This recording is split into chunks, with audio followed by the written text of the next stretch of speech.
Yegonizer. Karibu studio, my brother. And as you can see, the samples he has in studio, the paintings themselves, some three young ladies taking selfies. I believe that's a perspective painting, if I'm not wrong. Yeah, and maybe who's this? This is just a portrait. A portrait. Yeah. Ah, okay, interesting. Karibu sana studio, Mr. Yegonizer. Yeah, so I know it's been a journey for you in terms of just trying to paint, and trust me, these paints, I understand, they're not even cheap as they look. Yeah, we'll get to the prices later on, but now let's start with your journey. I understand this thing has to be inside you. You can't just wake up one morning and start painting. So how did it start for you? For me, it started at a tender age, when you were just scribbling in your paper, and then you said, there's something that I can perfect, and you start practicing. Okay. Yeah. So after school is when I joined a college. Okay. And I studied art. That's when I started perfecting it. Okay. Yeah. Interesting. Now, most of your paintings are Christian-based. The Last Supper, Jesus, and of course we'll get to the leaders. But now, yes, there must be some religious angle you also have, because is it for the purpose of the business orientation, or are you just doing the paints just courtesy of the belief you have, the Christianity you have? Yeah, I'm a believer. So the things that I usually paint is the things that I interact daily with. So Christianity is part of it. Yeah. So, okay. All right.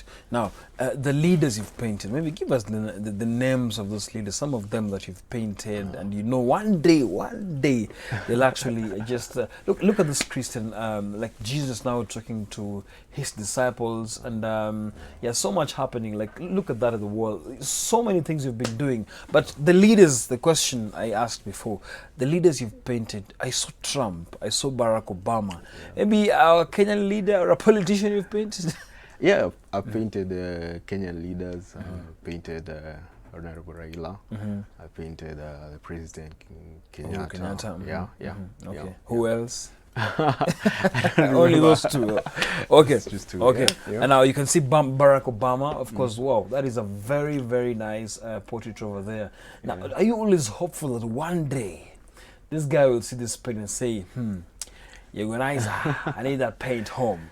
Yeah, definitely.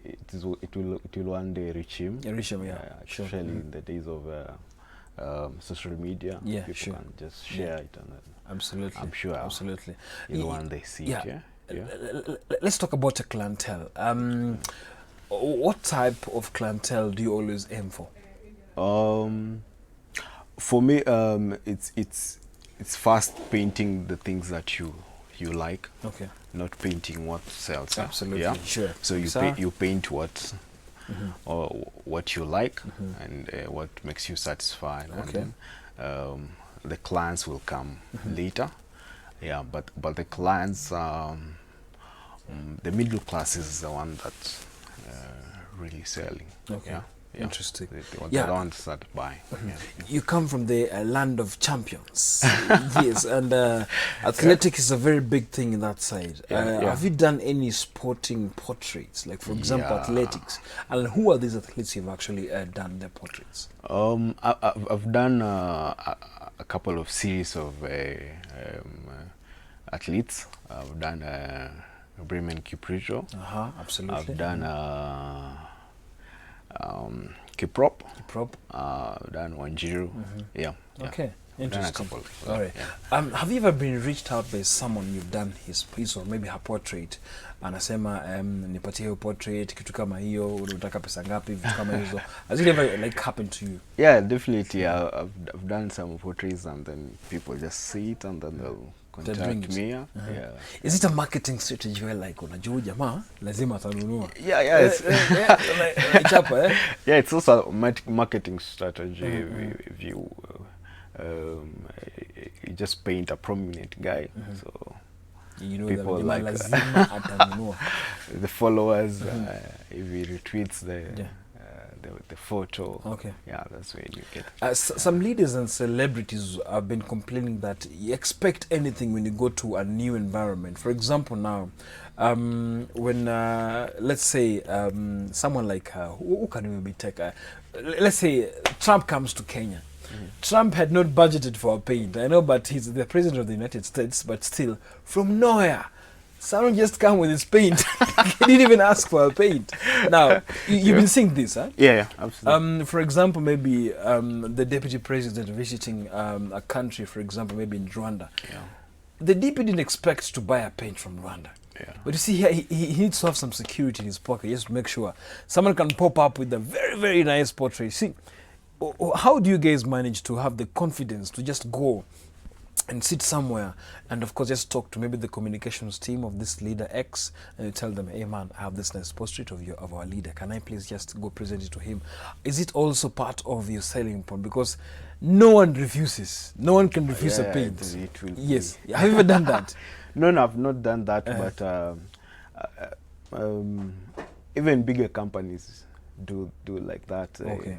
They reach out to these Without notice. Comedians and Without notice. No, not without notice, of course. Yeah, but it's a marketing strategy, and you have to be courageous to do that. Okay. So if you do that, I think it can. It can just go a long way. Yeah, Anyway, it can just go a long way to art enthusiasts, I know the people watching here who really love art and they're doing it also. They have the passion, they have the talent. Maybe I understand you cannot really expose your tricks out here, but the paint you use, maybe you can tell us just in a broad way the materials you used first. Of course, this is canvas, is it? Yes. It's canvas, yeah. So maybe just start by telling us what you do. For example, now this portrait is a very random portrait. Yeah. The face, we can't really identify who this is, but still maybe tell us the process. How do you start doing these things? First of all, you start by if you're not able to buy a canvas and a frame.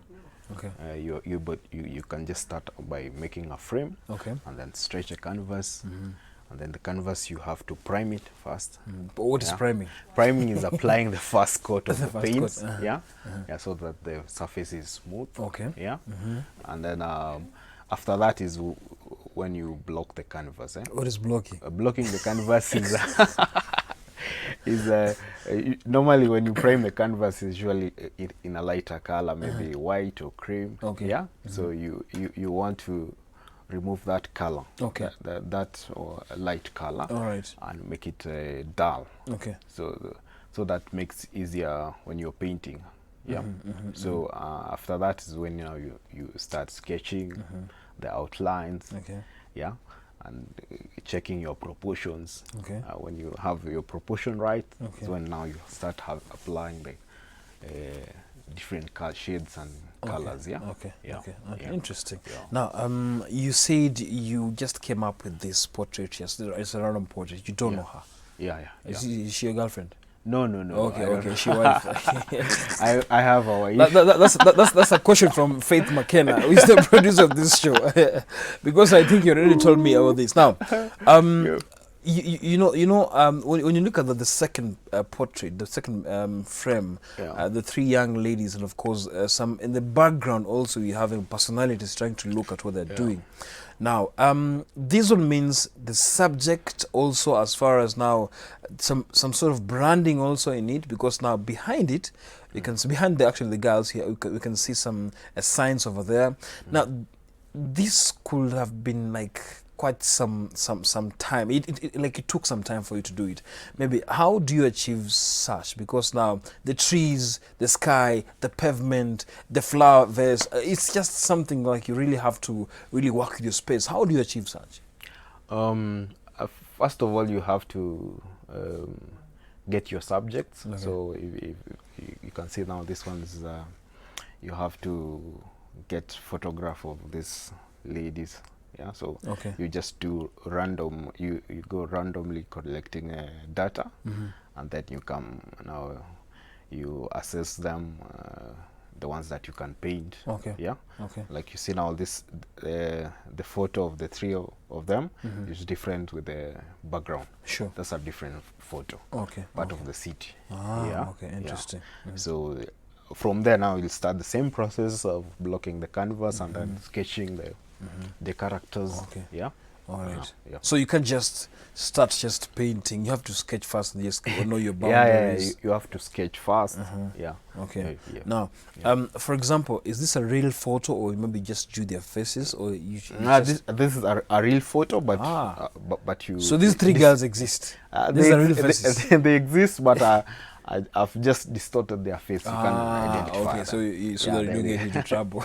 I won't get in trouble. All right. Now, I have an idea of what's happening the other side. I understand maybe that's the perspective kind of technique, is it?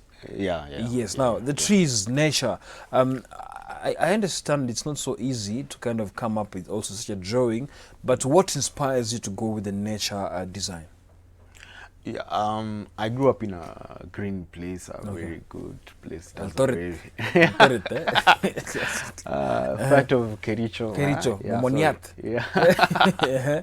So they have some beautiful sceneries. Okay, there. okay. So, but these ones, I paint them from imagination. So okay. I just imagine a landscape that's looking like this, and then I just paint it. Wow, so interesting. It does not have many restrictions that when you are using a photograph. Okay. Yeah.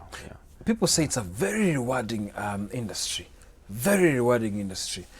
For example, this portrait, when it's being auctioned somewhere, it can go for as high as 5 million Kenya shillings. Is it true? Yeah. If you experience enough and you've been there in the industry for a while, that's when your price peaks up. Okay. So I understand classification. You're experienced. You're known all over with your amazing paintings. Where do you want to see yourself in, like, for example, let's say in the next, let's say 10 years, God willing? Yeah. For me, I'm hoping that I'll be exhibiting internationally. Perfect. That's what I'm. Perfect.